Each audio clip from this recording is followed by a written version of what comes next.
الحمدللہ کہ تم نے قرآن مجید پڑھنا شروع کیا ہے۔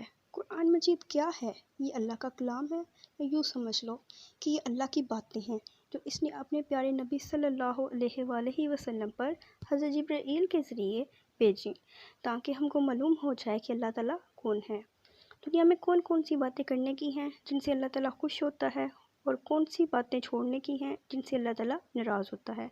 مرنے کے بعد ہم کو قیامت کے روز دوبارہ زندہ کیا جائے گا، تاکہ جس نے اللہ تعالیٰ اور اس کے رسول صلی اللہ علیہ وآلہ وسلم کے بتائے ہوئے اچھے کام کیے ہوں، اس کے بدلے اس کو جنت ملے اور وہاں ہمیشہ خوش رہے وہ، اور جو اس کا جی چاہے وہ اس کو ملے۔